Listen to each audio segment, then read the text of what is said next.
Hello, everybody. It's great to be here one more time today. My name is Gary Fowler. I'm the CEO, president, and founder of GSD Get You Done Venture Studios, a premier AI and quantum venture studio located in the heart of Silicon Valley.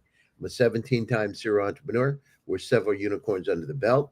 I was on the original management team of Click Software, which was sold to Salesforce for $1.35 billion, and also Eva.ai, an AI edge tech company that co-founded with Dr. David Yang. We believe at GSD that intellectual capacity is evenly spread, but opportunities are not. Today on Simplenight Presents, I have an incredible guest, a return guest, Kartik Gada. Kartik is a serial entrepreneur, former CFO and CFO.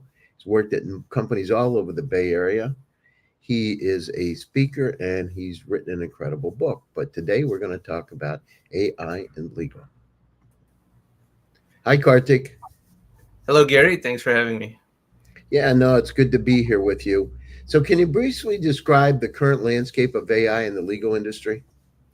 So here's the thing. Artificial intelligence is finally disrupting what has been a very powerful fortress, which is the legal system and just legal fees and lawyer activity in the United States. Now, not all aspects of a disruption are orderly at all. Many are quite chaotic, but there are a number of startups and a number of applications that have automated some of the aspects that were turnkey, for which some types of lawyers were charging quite a bit of money. And AI is really quickly, rapidly infiltrated the whole legal sector, right? Things like document review, contract analysis, legal research. I mean, I used ChatGPT and I've gone down through legal contracts to get opinions in seconds of things that could have taken days or weeks with a lawyer, right? And so, what are the primary ways AI has been used in legal practice today, Kartik? So if we go back about 10 years to earlier versions of AI, you had automation of the discovery process, as you said, going through a large number of documents. So there was e-discovery type software and things like that. Now, that wouldn't necessarily be called AI by today's standards, but that gave rise to what came next, which was the ability to do queries on complex documents and, more importantly, check a document if it's missing something potentially. You can ask, like, is this document normal relative to other documents of its type, and are there key omissions here that uh, are designed to be unfavorable to the counterparty of the contract, things like that. But then at the same time, you have situations where legal research is accelerated through AI, and that is favorable for those who don't expect AI to do everything and who still want some human oversight. But that has also gotten some lawyers in trouble, which is something we'll talk about in a minute. You're right. The document review and e-discovery, analyzing contracts. Like I said, I mean, I've done that myself, but imagine automatically being able to do that. Look at risks, highlight obligations. Is this right? Does it need to be rewritten? What should it look like? The research part, that's a no-brainer. I mean, you look at it, doing it faster, making it more precise, and being able to look at. I always wondered how lawyers can look at all the case law, but able to look at it as a snapshot. And then imagine, and Kartik, what do you think about this? Like using predictive analytics to really forecast what the outcome of a case will be. And I mean, if it was me, I would be using that to figure out if I want to take it on a contingency basis. Absolutely. Assessing this probability is very important because up till this point, everything was very subjective and there was a lot of guesswork.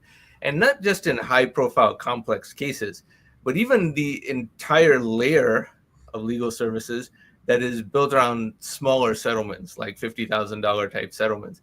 Because if someone has a consumer protection complaint, the tact of many companies, such as banks or the product manufacturer, whatever, is to stonewall the customer until they get most of them to give up, and then some get an attorney on contingency and go through another lengthy process, at which point there's a settlement. And it happens at a predictable amount, but you just have to go through all those rituals.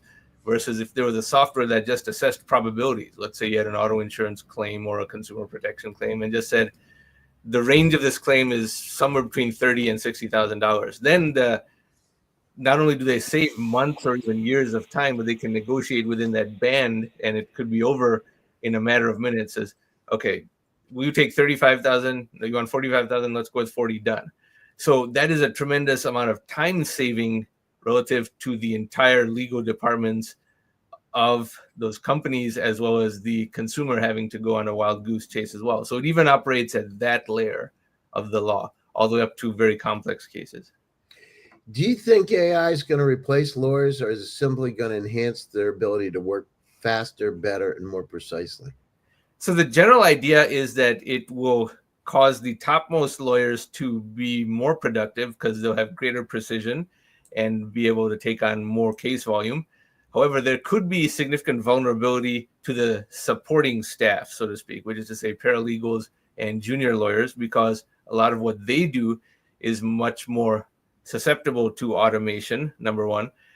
And that means that the top lawyer has less need of them.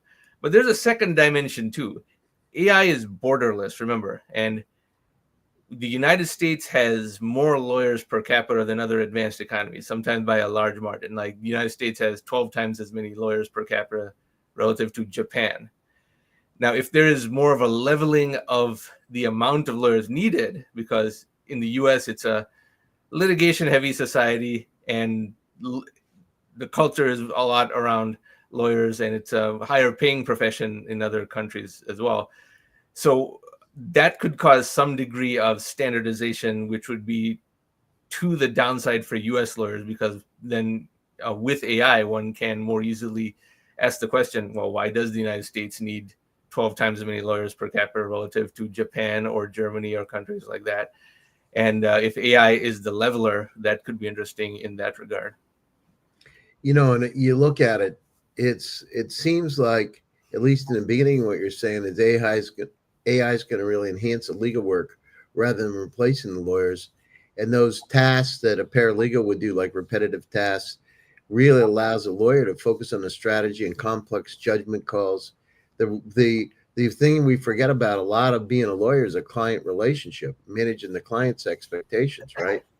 Yes. But imagine how much better prepared. The only dilemma is, I heard recently, actually, a couple times over the last year, where lawyers have used ChatGPT and it made up fake cases, right? And it made it sound like they were real, and they submitted those to the court and they got in trouble.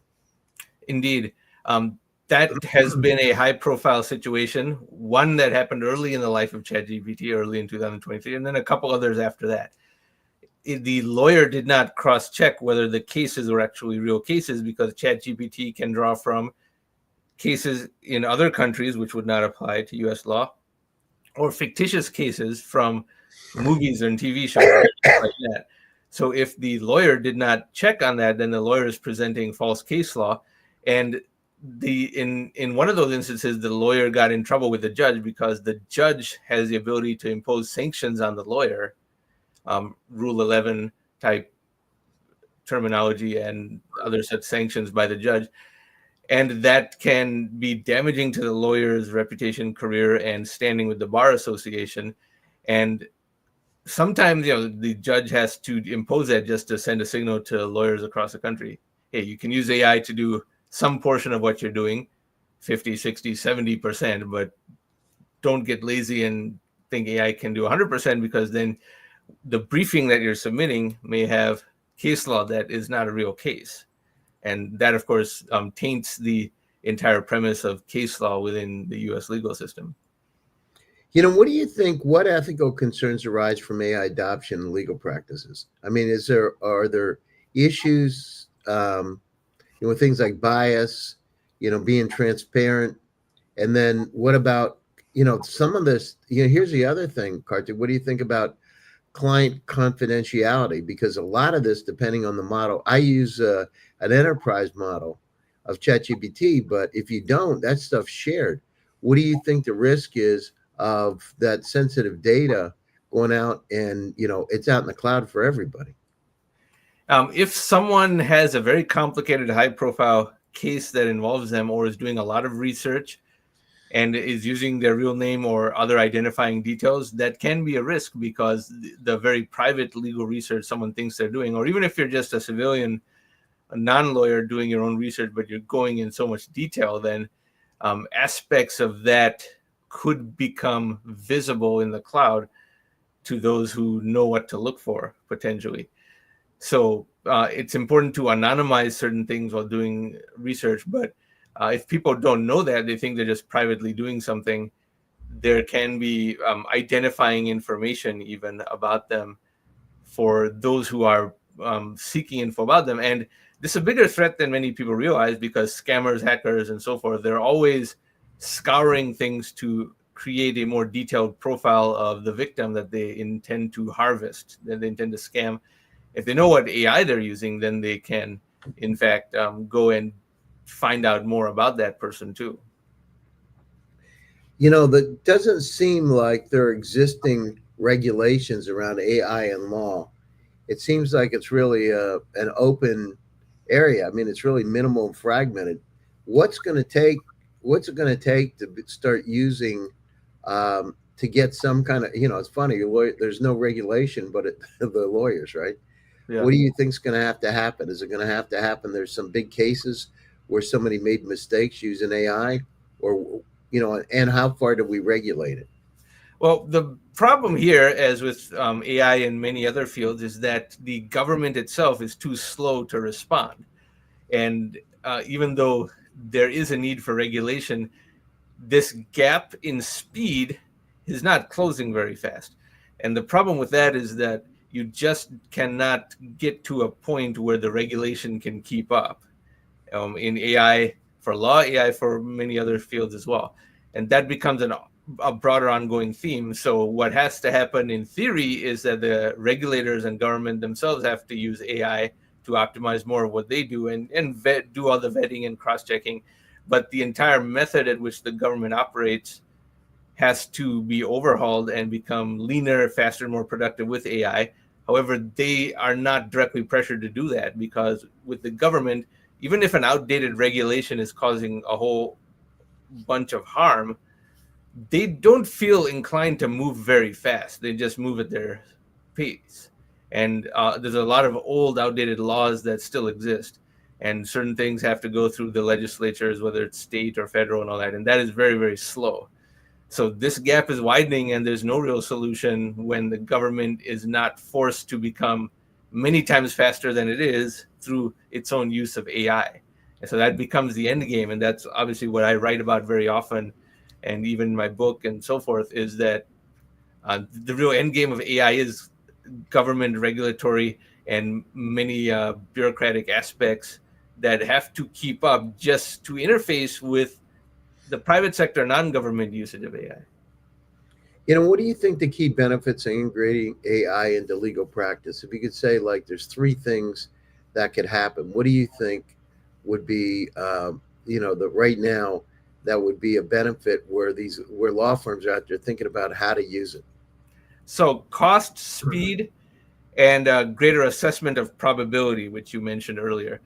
Now, when you Well, have, sorry, go ahead. no, I was going to say, and the other thing is improved accuracy and consistency, right? Because you get to be. I just thought about that. You get to be a lot better because you're surgically precise about things, Yeah, right? you get to be a lot better. This also can cause more things to go to lawsuit, because there is a more obvious assessment of probability and a lower barrier to entry potentially. But in a lot of the cases that are more run of the mill, where everything could be reduced down to probabilities, and then things could happen 100 times faster, because in the example I gave, they just show this is the range of the claim value. And once both parties accept the AI's range, they just negotiate within that, things are a lot faster. And then the higher end e-discovery, I mean, we hear about just the legal fees for the discovery process for millions and millions of dollars in the past. If that is much lower, sure, there was a reduction in billable hours for the law firm, but there was also a greater number of such cases that they can handle, and more cases that can even go through, because it costs less to potentially litigate certain things. So these aspects are all transformative. What do you think the limitations or risks that law firms need to be thinking about when they use an AI? What are some of those limitations or risks that they need to look at? Well, so in addition to the big one we spoke about a few minutes ago, which was false cases and things like that, the other one is to be careful that if they're at a state law level, that they don't draw upon the laws of a different state, because it's something that might sound good, but is the law of the neighboring state rather than the state that the case is actually in, is another aspect that requires a check from the human, because people are always susceptible to going along with whatever when they see what they want to see, or they are told what they want to hear, and that is something AI can easily do. The other one is potentially getting into too much of a circular logic of different AIs, because let's say the lawyer on one side is using Grok and the other side is using ChatGPT or Claude or something like that, and both interpret a case differently.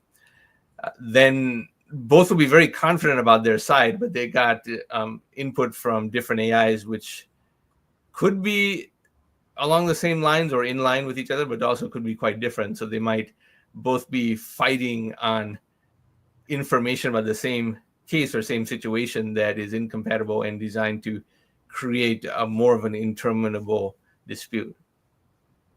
Yeah, and really, legal firms must balance AI integration right carefully, and to make sure that they're not taking on too much risk. But here's the other thing: what I was thinking about is cybersecurity, because you wouldn't want somebody to get in your cases, look at what you have, and then basically be prepared to beat you, right? Yeah, And exactly. and share information. So, how do you think AI is going to evolve in the legal industry of the next 5 years? So there's other aspects that have to be adjusted for. For example, we have attorney-client privilege as a standard practice in U.S. law, but if there's AI in between, then there's no attorney-client privilege, right? So people have to take that into account. Also, if anyone else is CC'd Well, on, that's a really good point. So, is the AI really a representative of that lawyer, and does it covered with attorney-client privilege? It's interesting. That's a good yeah, point.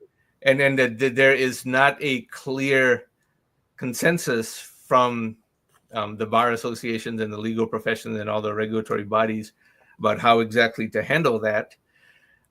Because as we know, when there is an email, for example, between an attorney and client, but if anyone else is CC'd, then it's not privileged.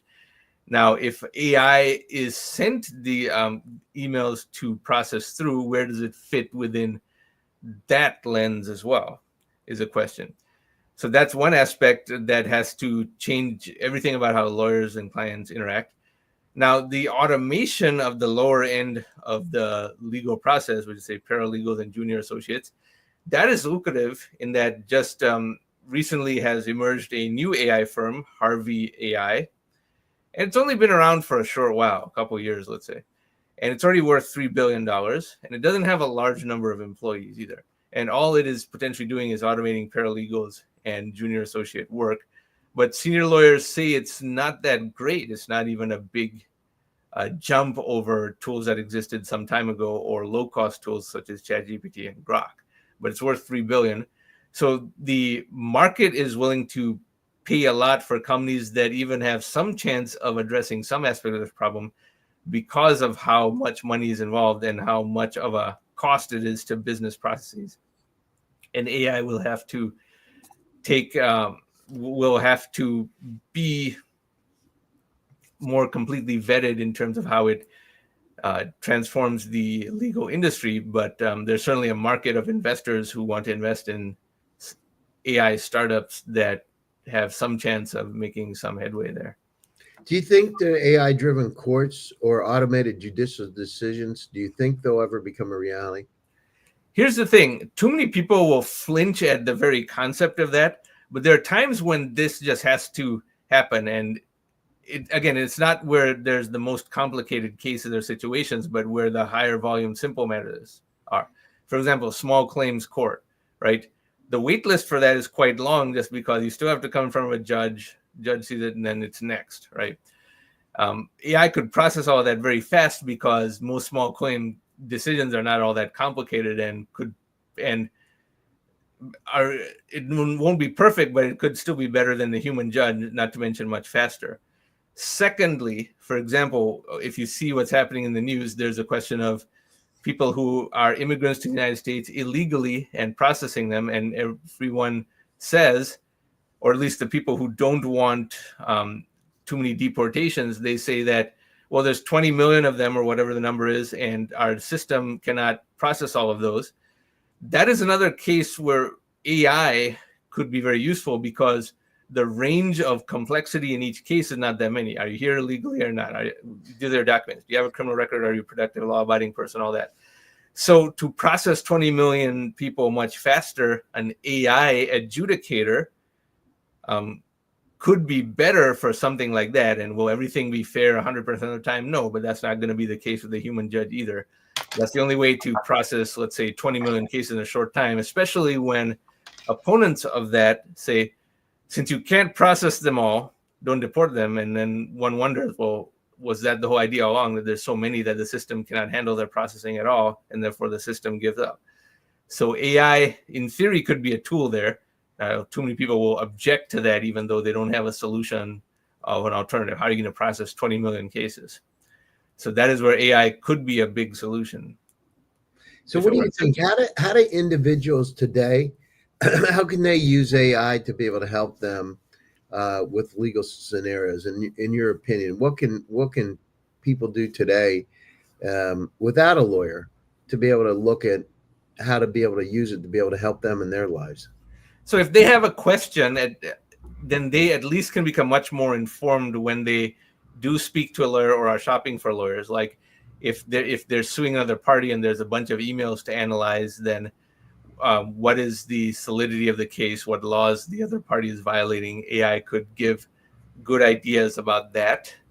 And then you can cross-check it with multiple AIs just to see, well, in this email, if this person is saying do this or do that, is this legal or not? If you have a matter of consumer law and based on a state-by-state basis, it can tell you, well, this is the state in which it applies. Is it different from the state where you live? What are the unique aspects of laws in your state, let's say California versus in a different state like Texas or Florida, where the law could be significantly different? So the average person can be fairly well equipped, at least with questions and general knowledge. And as with many things, whether law, medicine, or 10 other things, now AI can make the average person, not or a smart person at least, not of that profession, pretty well informed that you would know a lot of things yourself that back in the 1980s or 90s you just couldn't figure out. You couldn't even go to the library to figure out, and you'd have to retain the local lawyer just to have him tell you things that you wouldn't know where to look. So the regular non-lawyer can appear as informed as a lawyer from the 80s who was dependent on the siloing and being a gatekeeper of information that the client couldn't access. So it's much easier for the average person to be much more informed in that regard. What steps should legal firms take today to be able to integrate AI? Well, they have to stay cost competitive. So even if Harvey.ai has mixed reviews in terms of the extent to which it automates paralegals and junior associates, the law firms that are more adept at using AI can keep their overhead costs much lower by having less support staff in their practice, and therefore be more competitive with other firms that they're competing with for business.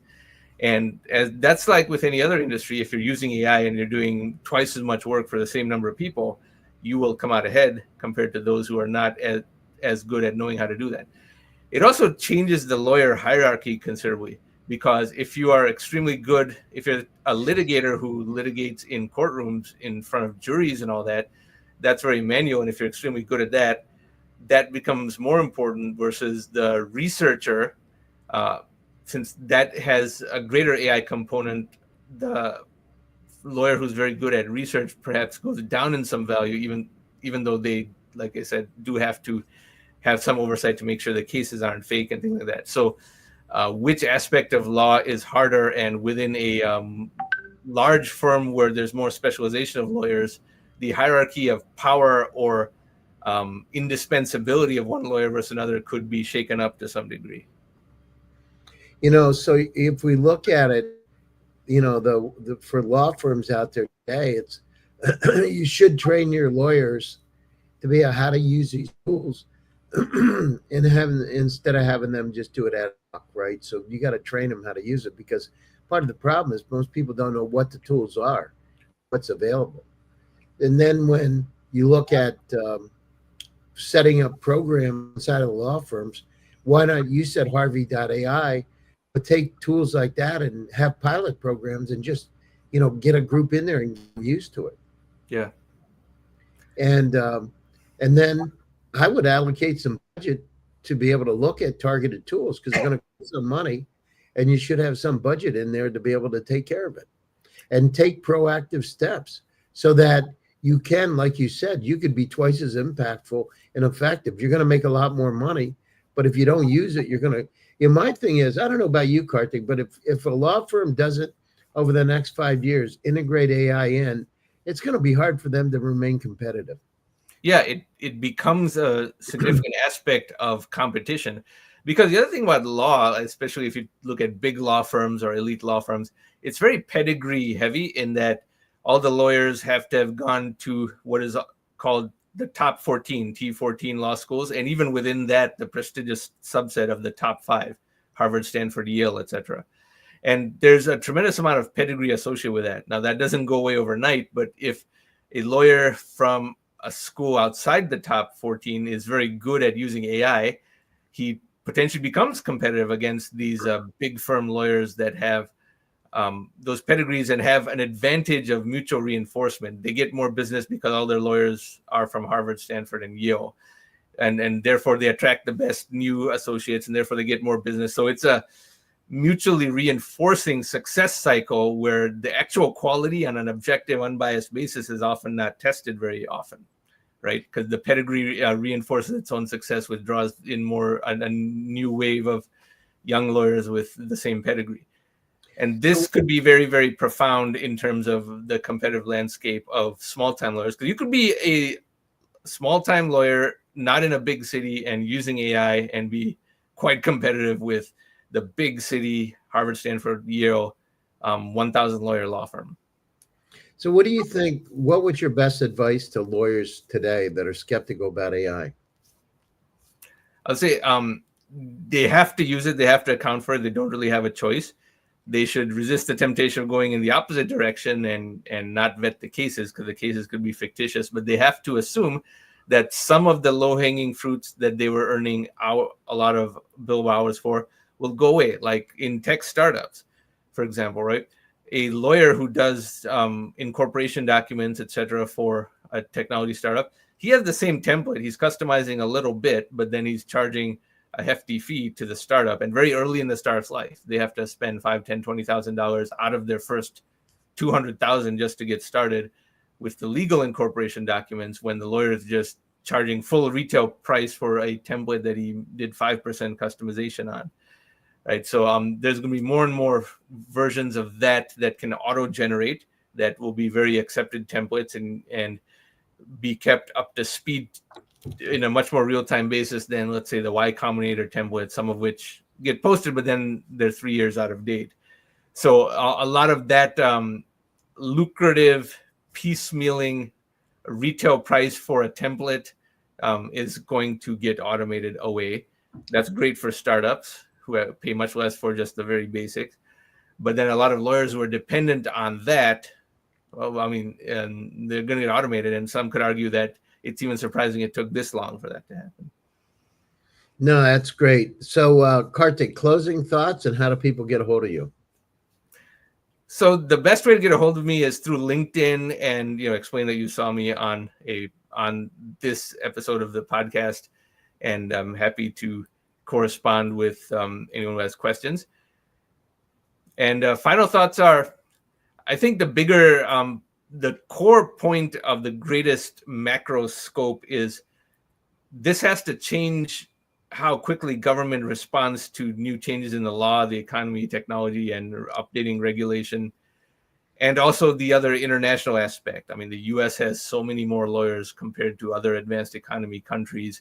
And while AI does not replace all lawyers completely, as we spoke about, it perhaps has more compressing pressure in that how can the United States have 12 times as many lawyers as Japan? I mean, their society still functions just fine, doesn't it? So with 1/12 as many. And we can say, well, we have a different system and culturally it's different, but AI is a great leveler and kind of a standardizer of these types of ratios across the world. So that will be interesting to see. No, thank you for taking time out of your busy schedule to join us today. We appreciate it. And thanks to all my audience for joining one more time. Simplenight Presents. My name is Gary Fowler, and I'm your host. Stay happy, stay safe, and stay healthy. We'll be back to you again soon with another exciting edition. Thanks, Kartik, and thanks, everybody. Thanks, Gary.